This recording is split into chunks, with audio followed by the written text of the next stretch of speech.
Assalamu alaikum and welcome to Perspective. Also a very happy Merry Christmas to all those celebrating. A very happy birthday to Quaid Muhammad Ali Jinnah. We'll be talking about his vision today as far as Pakistan is concerned and what he saw this state to be, how he wanted Pakistan to be run, how the plight of the poor, all of those things. One of those things he said was, if we want this a great state of Pakistan happy and prosperous, we should wholly and solely concentrate on the well-being of the people, and especially of the masses and the poor. We'll be talking about how we're doing that. Are we doing that? Are we following his vision? Also, no nation can rise to the height of glory unless your women are side by side with you. We'll be talking about, of course, the rights of women, minorities, the way the Quaid-e-Azam looked at those things, how he thought that Pakistan that he was going to build for the people today, for this nation today, would treat those minorities, also its women. We'll be talking about that. We'll also be talking about our duty to the state, to which he said our duty to the state comes first, our duty to our province, to our district, to our town, and to our village and ourselves comes next. All of those things, of course, and the way that he saw this country, this nation prospering, whether we are today on our way to that, whether we are today following that vision as a nation, are we moving towards it? All of that today on Perspective. I have with me Dr. Sajid Awan, who's a historian, director, NHCR. Thank you for joining us today. I have also with me Dr. Saad S. Khan, who's an author and historian. Thank you for being with us. And I also have with me Dr. Riaz Ahmed, who's a writer and also holds a Tamgha-e-Imtiaz. Thank you for being with us. Dr. Sajid, let's start off with you. As far as this today is concerned, as far as, of course, the Quaid-e-Azam's vision of Pakistan is concerned, of course, one can't close one's eyes to the reality of how we are, where we are, in terms of, our prosperity, in terms of our economics, in terms of overall the situation in the country. And it's not about the last 3 years, 4 years, but how we've been doing for successive many years now, since its inception, so to speak. How do you see it? Yeah, thank you, Mahrukh. Availing the opportunity, I will also like to congratulate PTV World for organizing this talk on this important event of 146th birthday of Quaid, father of the nation. And also, Happy Christmas to the Christian community. As far as Quaid's vision about Pakistan is concerned, it is just like his very personal life, as this basically was a miraculous event of the previous century, the way he carved out a country, pulling it out of the colonial clutches and then Hindu majority dictum. And he wanted basically to create a state where all the citizens are equal before law. The principles which he gave categorically were unity, faith and discipline, with the view that this will be a country where rights of all the persons, all the individuals, be they the poor, be they the rich, women or children, Muslims or non-Muslims. As he said, that now Pakistan has been established and all the citizens of Pakistan are equal before law, and we will be giving a model. This will become an experimental sort of state which will be practically implementing the principles of Islamic welfare state. Not merely Islamic, rather Islamic welfare state in which not only rights of all the persons will be ensured, rather the best possible opportunities will be provided to all the citizens to explore their potential and to give a model to the rest of the world, because he was of the view that of course we are going to practice democracy as a system of governance in this country, but at the same time we will be conveying the word that these basically democratic principles are very much in consonance with Islam, and Islamic democracy will become another sort of model which the rest of the nations will be following. Right. Let me come back to you. I'm going to go to Dr. Saad Khan. Dr. Saad, we talk about the Islamic welfare state, and that is something that's very close to the Prime Minister's heart also, because we've seen him talk about Islamic welfare state consistently. Riyasat-e-Medina, all of that, which is a consistent theme in all of his speeches, when he talks to the nation, when he addresses the nation. Overall, as far as Quaid-e-Azam is concerned, how do you think that we are, how far are we following those principles of a welfare state, or going towards it, so to speak, or moving towards it in terms of a goal, if even if we're not there yet, in your opinion? Basically, what I feel is that Quaid-e-Azam's vision was about a progressive Muslim state. And when I see around the Muslim states, the fast developing Muslim states like, for example, Turkey or Malaysia, they are closer to Quaid-e-Azam's vision than probably Pakistan at present is. Okay. Because Quaid-e-Azam's vision of Pakistan was a forward-looking country, Right. a fast-developing Muslim country. He had a vision, as you rightly mentioned, about gender equality. He specifically said that if women are not equal to men in a society, that is a crime against humanity. And these are his words, crime against humanity. He was very much concerned about equal rights to all minorities. He publicly said that I will be the protector general of Hindus in Pakistan. So there is a scene also in the movie Jinnah, and it's very famous, oft quoted in history books, that Jinnah inspected a train of refugees, and most refugees had been slaughtered, and he wept publicly, which was very rare for a man of his personality. And very few mentioned that that was a train going from Pakistan towards India, in which the minorities had been massacred. And he burst into tears. He said, this is not the Pakistan that I have struggled for. And he made sure that this never happens again. Anti-Hindu riots in Karachi should never happen again. They have never happened in the next 74 years.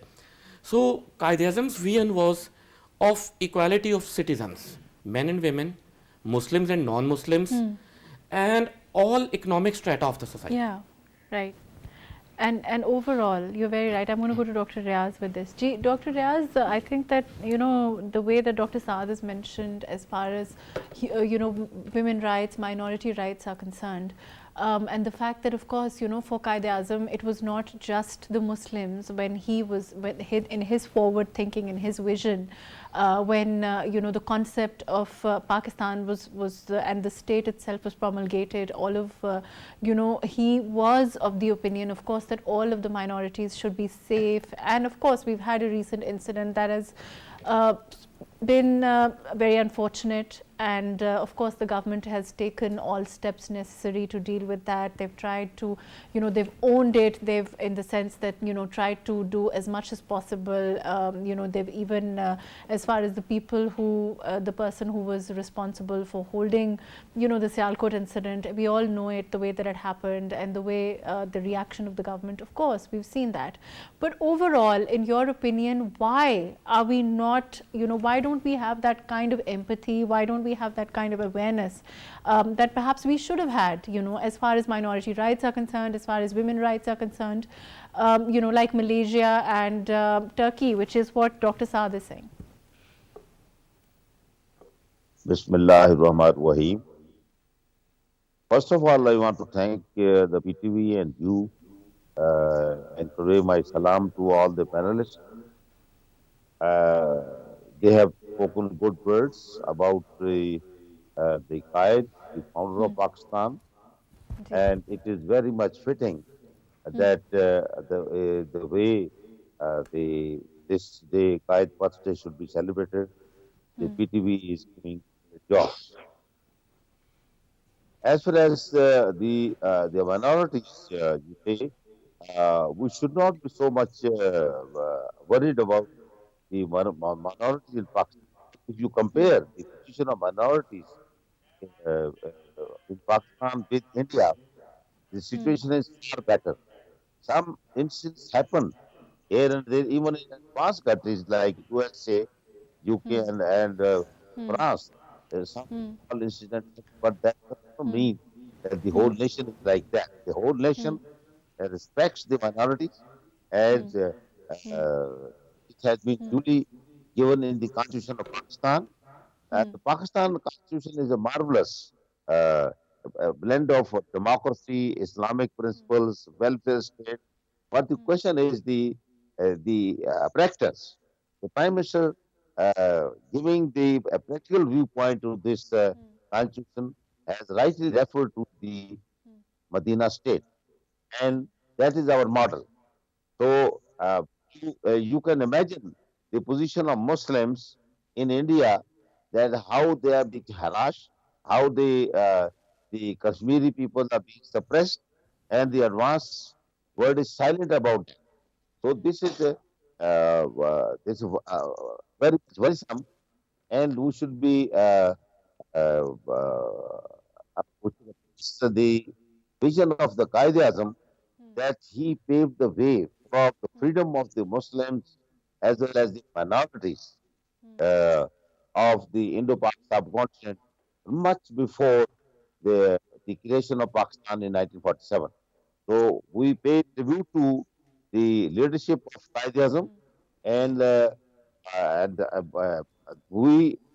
constitutional setup is the fine one, which has been given by Bhutto in 73 and amended in various forms, and more rights have been given in the Right. constitution. Let me come back And to you, Dr. Riaz. Let me come back to you. Gee, Dr. Sajid, overall, as far as our vision, his vision is concerned, I want to talk about awareness. Because in terms of awareness, I don't think there are two opinions that we really are lacking in terms of awareness of minorities, women's rights, and the awareness to the masses are concerned, the trickle down effect of the fact that women and minorities must have equal rights, and which is what how Pakistan, the vision on which Pakistan was founded. Exactly. Why do you think, in your opinion as an academic also, why do you think that we have not been able to, get this down to the masses? Why have we not been able to educate them enough? Is it because of lack of education? What is it in your opinion? Yeah. Well, to be honest, if I say that the VNN mission upon which Quaid basically established this country was betrayed. Okay. I mean, we as Pakistanis and our politicians, our policymakers, our leadership, they all basically were misled later on. And by deviating from the principles which Quaid spelled out as father of the nation, that first of all, he advised each and every segment of society that you will be eradicating corruption. There will be no nepotism here in this country. And then justice and rule of law and education you will be focusing upon, and everything. This basically is sort of statecraft with human engineering. That how basically will you be carving out the contours of your state? Now, our policymakers and our nation exactly needs basically, first of all, to ensure implementation of justice in this country. Okay. While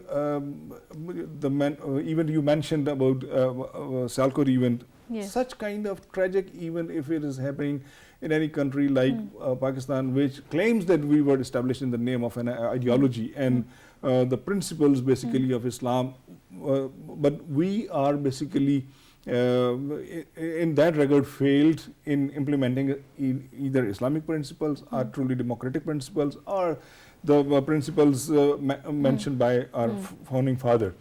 Now we basically need a thorough restructuring of our society, basing upon the principle focused on civic rights. I mean, this understanding of civic rights and fundamental rights and civil rights, just you pick up the Qaid's address to the National Assembly on 11th of Okay, August let's talk about that. 1947. You're right. I Yeah. mean, let me go to Dr. Saad. Dr. Saad, overall, of course, you know, you talk about any address, which is right when Dr. Saad says that, you know, you talk about any address, prominent address or quote of the Quaid-e-Azam's, his the way he spoke whenever, you know, whether it's the resolution or, you know, whenever he spoke to address the people, it was very paramount, it was important, it was right there. But do you think it's maybe because it's not his principles, his speeches, his, you know, the way he wanted the country to be run, his vision, perhaps it needs to be, it has to be put in our academics more, in your opinion, it has to be overall stressed more, it has to come out more, it has to somehow be, you know, communicated more. Do you think that is the problem? Yes, I do think that is a problem. Because every government of different hues that came into into power in Pakistan, some were very religious governments, some were a bit secular. For example, during Ayub Khan's regime, Pakistan's name was changed from Islamic Republic of Pakistan to the Republic of Pakistan. So everybody or every segment of the society or every government tried to mold Quaid-e-Azam in the frame that they wanted him to. Okay. So everybody tried to, everybody has a worldview, and they wanted to show that even Quaid-e-Azam shared their worldview. So you know, even the speech to the first Constituent Assembly of 11th August, the very famous speech, that used to be censored in Pakistan during General Ziaul Haq's times. So Quaid-e-Azam actually was a constitutionalist. As we all know that upon his death, he bequeathed all his wealth, he was a very, very rich man by the way, to educational institutions. So he wanted freedom of thought in this country. So you think that freedom of thought, perhaps, you know, it indicates that we need to have, you know, our academics needs to be revisited, the way that it is being imparted, our education, the way that it is being imparted, the freedom of thought, so to speak, which is what you are also saying, needs to be inculcated more into our students, into the youngsters today. Of course, yes. I cannot agree more with you. It should be, at least Quaid-e-Azam should be above censorship, in the sense that whatever he has said, whenever he has said, that should be openly taught in our schools. And that would change the world view of our youngsters about how to treat, for example, the other gender, how to treat the other opinions. Freedom of thought, I think that's a very interesting term that you have just mentioned. I want to talk about that. I'll come back to you. Dr. Riaz, I think that's a very interesting, I mean, very, I think the term itself, when you talk about freedom of thought itself, do you think that in terms of our education or our academics, the way that we are teaching our students today, are we giving them that freedom of thought? Because, you know, there seems to be a certain pigeonholing of thought, of the way that we look at certain things, the way that we respond to certain things, our, you know, our ideas, our response to social situations seems to be engineered in a certain manner, and that is what we are doing as far as our students are concerned, as far as our youngsters are concerned. Would you agree with that? I would like to say something first, that we should see the things not as a politician but as an academician.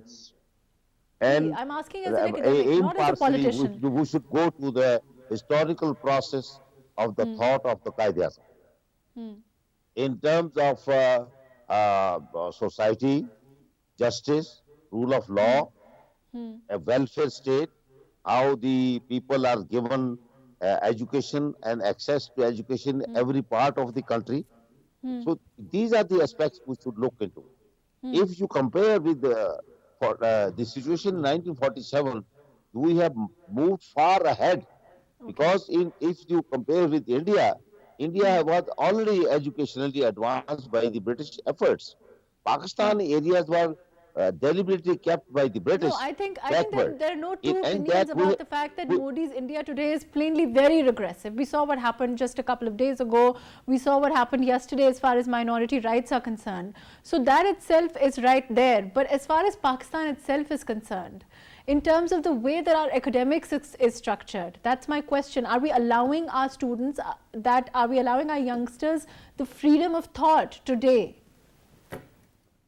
Yes, we are allowing the freedom of thought, there are only exceptions, some in some parts of the country where we are not allowing, but in majority parts we are allowing these in all the Okay. academics parts, universities, colleges, schools, and if you go to the madrasa, in the madrasa we are not allowing.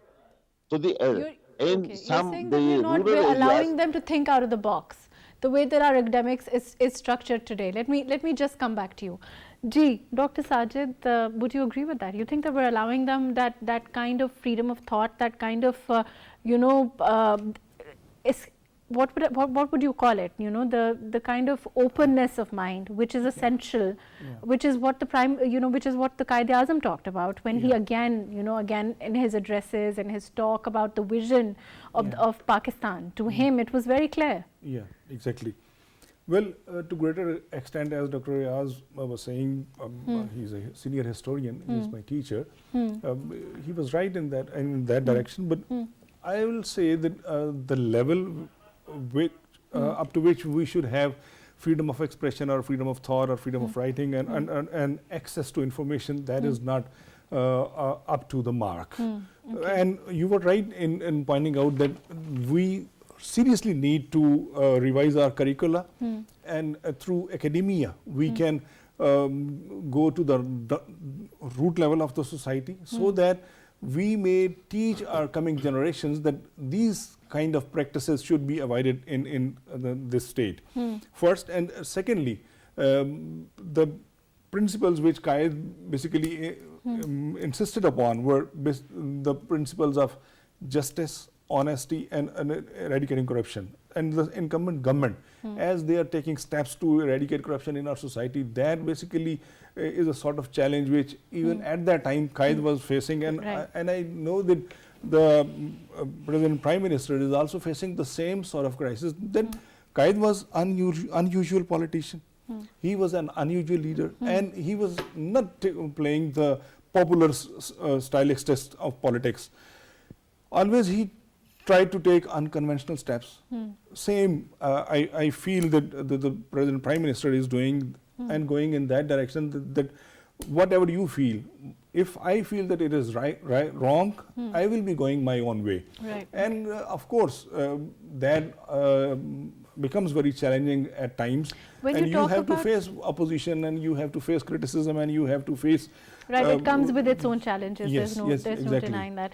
But in terms of, when we talk about, I'm going to go to Dr. Saad. Dr. Saad, when we talk about as a nation, unfortunately, we're the same nation. When we travel abroad, we tend to follow rules more. We tend to, not break cues. We tend to be more responsible, when we have to follow rules, when we have to, the way we live, generally speaking. And that doesn't happen in our own country.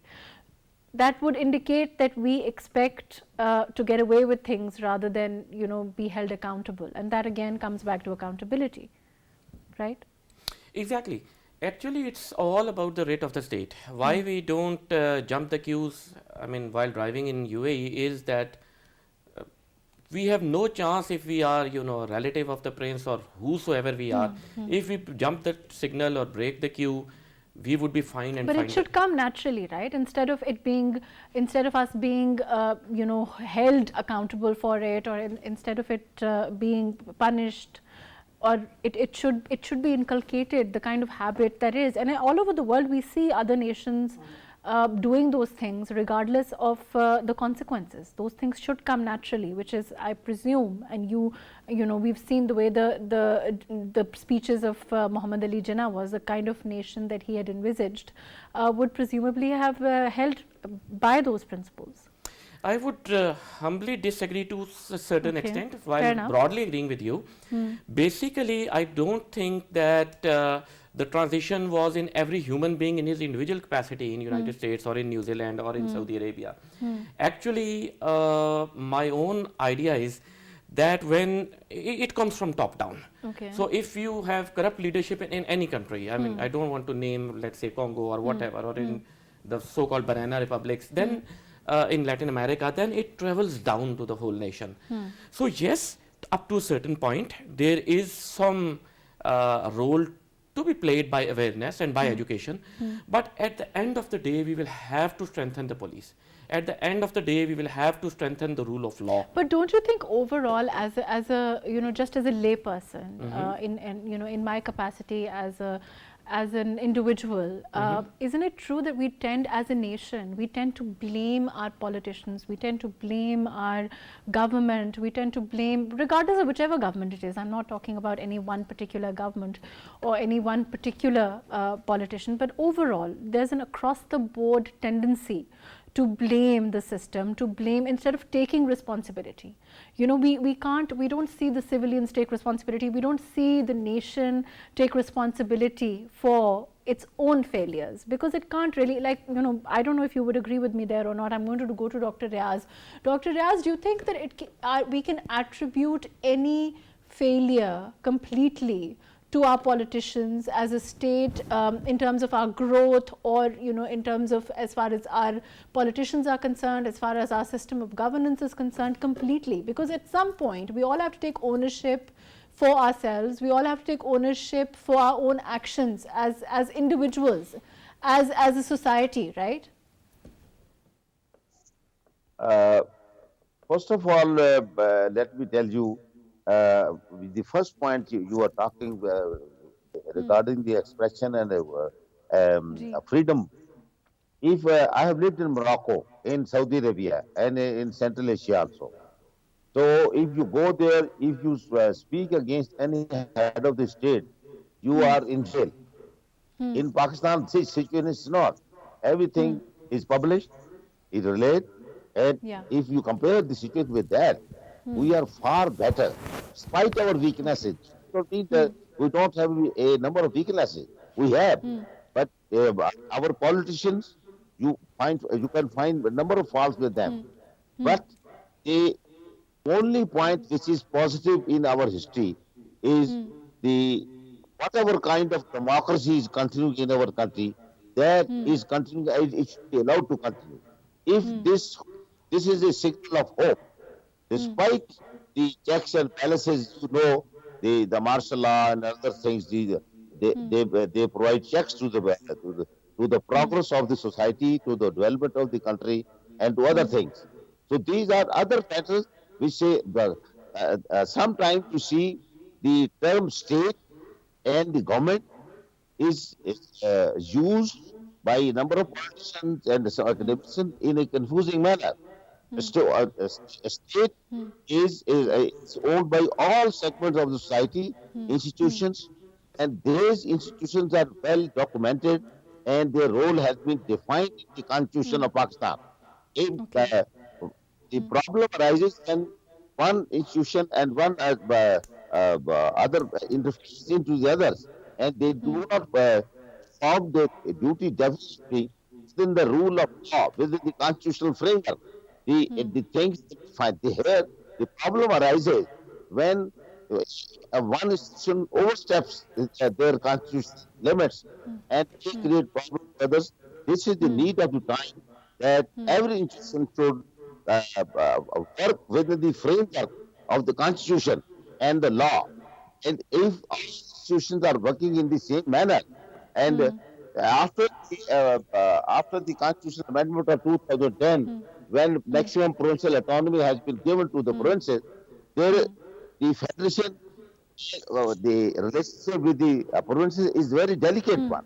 This needs more consultation, more dialogue, so that continuous is created, and willingly federation and the provinces go in hand. This situation sometimes by some provinces, sometimes by institutions, by the different institutions. All the segments Right. are part of. Let me. Unfortunately, we're running out of time.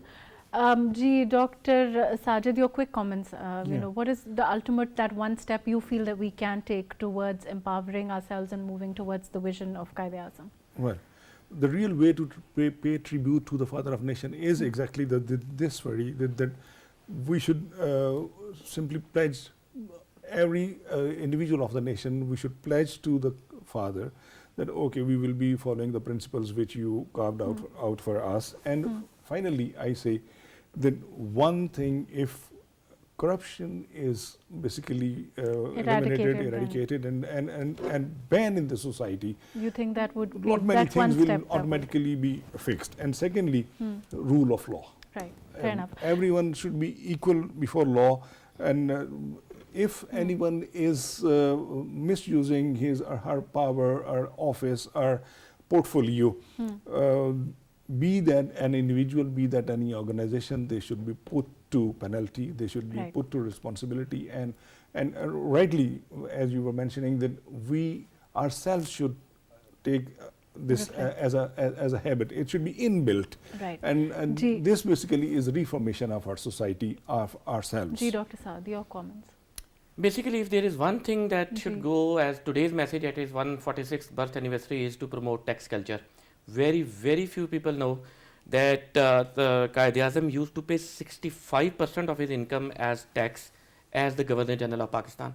Every income above 3,000 rupees a month actually attracted 65% super tax at that time. That is very little highlighted in Pakistan.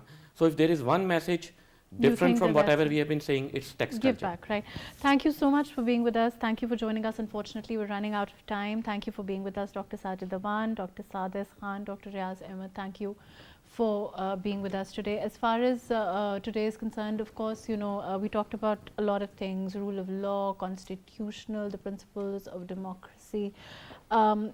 Freedom of thought, I think, stays with me, and I think perhaps we need to reflect on whether we as a nation enjoy the kind of freedom of thought, that perhaps we need to impart to our younger generation, to our youngsters, to be able to think out of the box, to be able to accept minorities, to be able to accept and welcome, you know, as far as women are concerned, women empowerment is concerned, all of those things, you know, we can give them that kind of vision that allows them to do those things, whether it's through education, through awareness, through media, whatever measures that we can take as far as that is concerned. Of course, rule of law remains on the very top of the list, and let's hope that we can work towards that kind of vision that Quaid-e-Azam had for Pakistan. And next year, when we celebrate his birthday, we can talk about the kind of inroads we have made into that kind of thought that he had about Pakistan. And also perhaps we need more of awareness about what he thought of Pakistan, how he thought about it, his vision, to be inculcated into every kind of into our everyday lives, so to speak. Thank you so much for being with us today, and Merry Christmas and a very happy birthday to Quaid-e-Azam again.